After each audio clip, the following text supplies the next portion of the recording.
Yeah, this is the Texas terrorist, Longhorn Flannigan. I'm calling from Odessa, Texas. And I just want to say to all my fans out there, hook 'em horns! Can you even say that? Isn't that like a copyrighted term from University of Texas?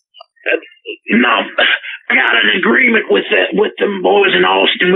Look, dang it, I've been saying hook 'em horns since like 1981. I said it in all my matches. I throw up the horns.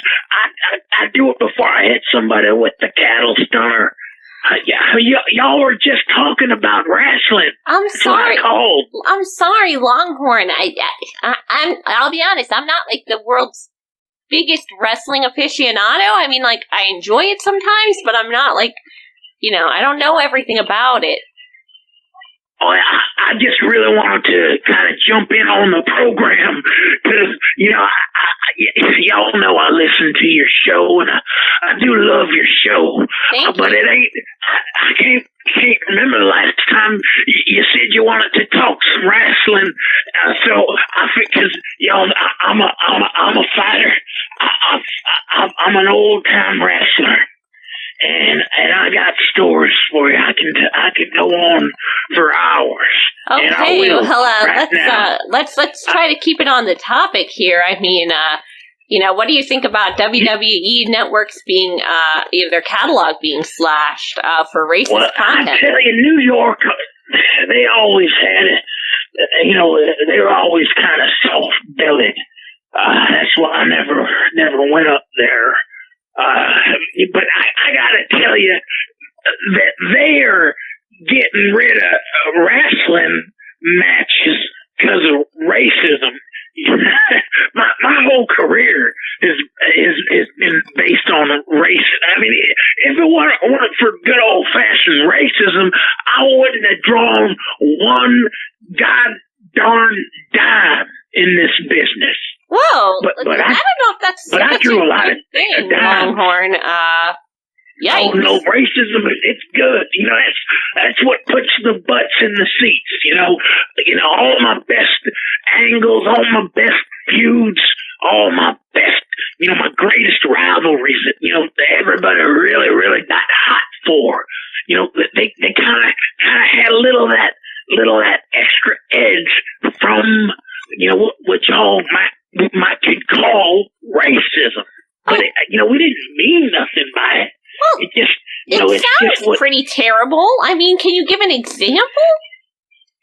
Yeah. Well, I mean, everybody knows Longhorn Flannigan. My greatest rival is Al Dent. That son of a bitch, that wop, that Italian bastard. Well, if I saw him right now, I'd wring his neck. And his manager, Mama Italy, I hated that fat bitch. Wow. Well, she was dirty. She'd always come up behind me. She'd punch me in the nuts. She'd hit me with that spoon. She'd grab my rope and she'd yank me. Oh, I hated Mama Italy. And I hated him. Because he's a wop. If you could stop using that word, it wouldn't sound too bad. Well, I mean, his hocus pocus and his Catholic, I mean, we all know, how them people are. And I'll let the fans know that in Texas, we don't suffer no Catholics. And that got the fans behind me. But when I went up to his territory, this is really a little spicy. I don't know if this is the best example you can come up with, Longhorn. Well, all right. Well, how about there was a whole man. I tell you, you remember the cannibal Holocaust match that I had? I think that was back in '88. The what? The Cannibal Holocaust? Yeah, the Cannibal Holocaust match. It was against Koomba the Congalese Cannibal. Okay, now that is just he's an African. insulting. Well, no, he's an African, so he eats people. and he wanted to eat me. On account of me being, because I'm big and beefy, I'm Longhorn Flannigan. So he came to Texas, and he wanted to eat me, and he wanted to eat every single, one of Texan and, even the Tejanos in the audience. And I said, I'm going to send you back to Africa if you try to eat us, whites. And we had to have a match, and it was a cannibal Holocaust match. And if he could make me get in the cannibal pot, this big old cooking pot, then he would get to eat me. That is the worst thing I've ever heard. That's incredibly racist. Nobody should watch that. It's just wrestling. No, it's wrestling. It's horrifying racism. No, I mean, everybody, and then of course, down in Mexico, I had some great feuds in Mexico, and they don't really speak the language, they don't speak Please, let's spare us. This does not sound like it's going anywhere good. Well, so I had a great rivalry with a midget, a midget luchador. His name was Pablo, the border jumping beast. Okay, tell you, Longhorn, he absolutely could bounce, not. He could fly around like you think that Rey Mysterio's something. You should see it. He's dead now. He's dead. Cocaine overdose. But I hated that little Mexican. But I mean, I'm just between you and me, boy. We got drunk so many times. We had such a great time together. But the fans don't know that. We had to use racism. Do you understand? I honestly, Longhorn, that's why I'm the star that I am today. Yeah, it sounds like you benefited from, marginalizing all these people. I mean, it really sounds awful. I'm not one to be, extremely politically correct, but the things you described are pretty horrifying. Well, there was that. Well, it's not always that. I mean, sometimes I fight for America against, the racists. You ever hear of El Hijo de Adolf? What?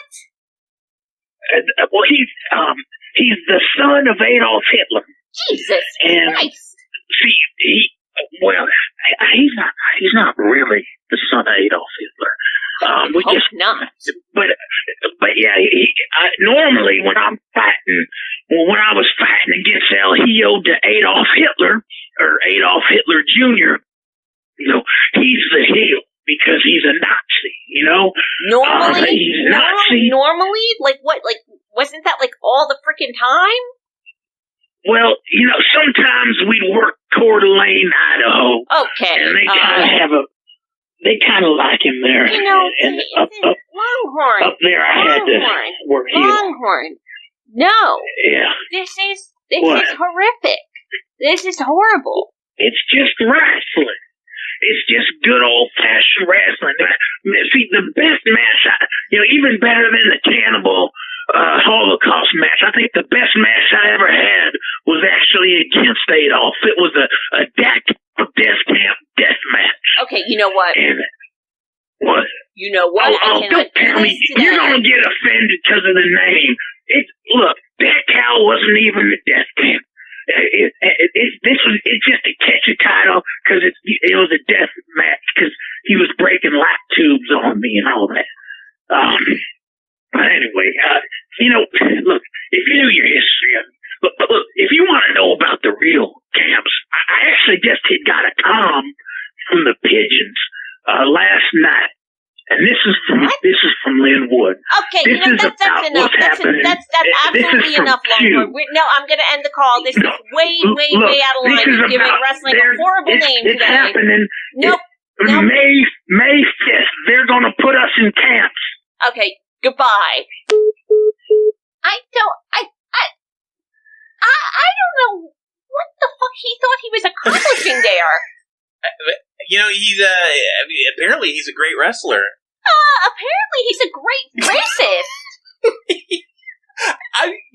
I've never heard of Longhorn until he started calling our show. I wonder why. I mean, maybe they should put some of his stuff on Peacock. I want to see the match where he has to get in. No, we're not. In the cannibal pot? We're not watching any of those damn matches. Or the cannibal eats everybody in the audience? Oh my god. That's definitely. Well, definitely not PC. Well, speaking of PC, we've got a great, very, very PC commercial. Really? Well, not really. Do they know who they're advertising for? Apparently not. All right. We'll be right back.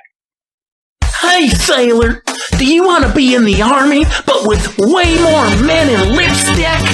Then it's time to enlist in the Woke Force. We'll show you how to throw pregnant women out of airplanes, how to sword fight in the latrines with double-ended dildos, how to raise the American flag on the battlefield, then douse it in gasoline and set it on fire. China, Iran, North Korea, Russia, they'll never stop the Woke Force because we are actively anti-racist and passively anti-human. Remember, troops, you can't kill us, we'll kill ourselves. Join the Woke Force today at americasnewarmy.cn.